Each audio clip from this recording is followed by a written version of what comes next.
കരുവന്നൂർ കേസിൽ കെ രാധാകൃഷ്ണൻ MP-യുടെ ചോദ്യം ചെയ്യൽ പൂർത്തിയായി. ED ചോദ്യം ചെയ്തത് 8 മണിക്കൂർ. ചോദിച്ചത് കേസുമായി ബന്ധപ്പെട്ട കാര്യങ്ങളെന്ന് കെ രാധാകൃഷ്ണൻ. വീണ്ടും ഹാജരാകേണ്ട ആവശ്യമില്ല എന്ന് ED വ്യക്തമാക്കിയെന്നും പ്രതികരണം. കേസുമായി ബന്ധപ്പെട്ട കാര്യങ്ങളെല്ലാം ചോദിച്ചു. എന്നോട് ചോദിച്ചതിന് എനിക്കറിയാവുന്ന രീതിയിലുള്ള മറുപടിയും കൊടുത്തിട്ടുണ്ട്. ഹാജരാകേണ്ട ആവശ്യമില്ല എന്ന് അവർ പറഞ്ഞത്.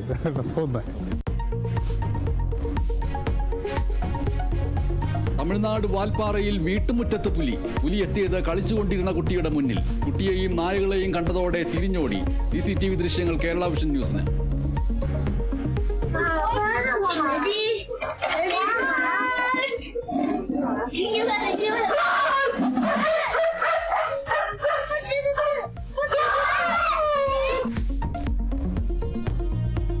തൃശൂർ നാട്ടിക ദീപക് കൊലക്കേസിൽ 5 RSS പ്രവർത്തകർക്ക് ജീവപര്യന്തം.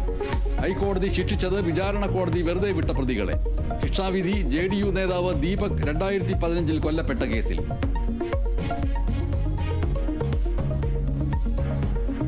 കണ്ണൂരിൽ 17-കാരിയെ പീഡിപ്പിച്ച മദ്രസാധ്യാപകന് 187 വർഷം തടവ്. ഉദയഗിരി സ്വദേശി മുഹമ്മദ് റാഫിക്ക് 9 ലക്ഷം പിഴയും ശിക്ഷ. ശിക്ഷ വിധിച്ചത് തളിപ്പറമ്പ് അതിവേഗ പോക്സോ കോടതി.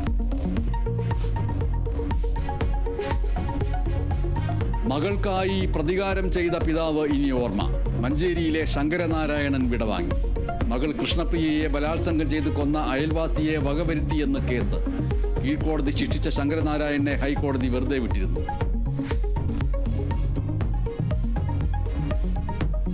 തമിഴ്നാട് ഗവർണർക്ക് തിരിച്ചടി. പിടിച്ചുവച്ച ബില്ലുകളിൽ 3 മാസത്തിനുള്ളിൽ തീരുമാനമെടുക്കാൻ സുപ്രീം കോടതി നിർദ്ദേശം. ഗവർണർ ഭരണഘടനയ്ക്ക് മുകളിലല്ല. മന്ത്രിസഭയുടെ ഉപദേശമനുസരിച്ച് പ്രവർത്തിക്കണം. ഗവർണർക്ക് വീറ്റോ അധികാരമില്ല എന്നും കോടതി.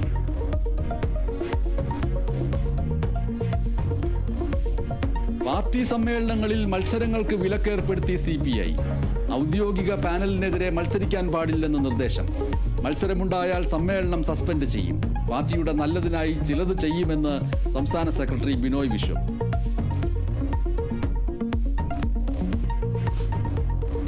AICC സമ്മേളനത്തിന് അഹമ്മദാബാദിൽ തുടക്കം. DCC-കളുടെ ശാക്തീകരണം ഉൾപ്പെടെ സംഘടനാതല നവീകരണം അജണ്ട. സ്ഥാനാർത്ഥി നിർണയത്തിലടക്കം DCC അധ്യക്ഷരുടെ അഭിപ്രായത്തിന് മുഖ്യ പരിഗണന. പ്രിയങ്ക ഗാന്ധി സമ്മേളനത്തിനില്ല, വിദേശത്തെന്ന് വിശദീകരണം.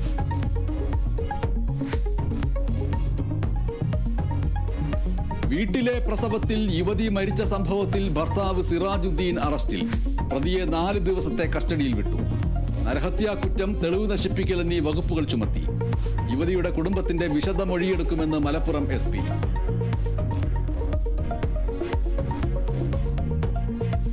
ആസ്കരക്കാരണവർ കൊലക്കേസ് പ്രതി ഷെറിൻ പരോളിലിറങ്ങി. അനുവദിച്ചത് 2 ആഴ്ചത്തെ പരോൾ. സ്വാഭാവിക നടപടിയെന്ന് ജയിൽ വകുപ്പ്. പരോൾ ശിക്ഷാ ഇളവ് നൽകാനുള്ള തീരുമാനം പിൻവലിച്ചതിന് പിന്നാലെ.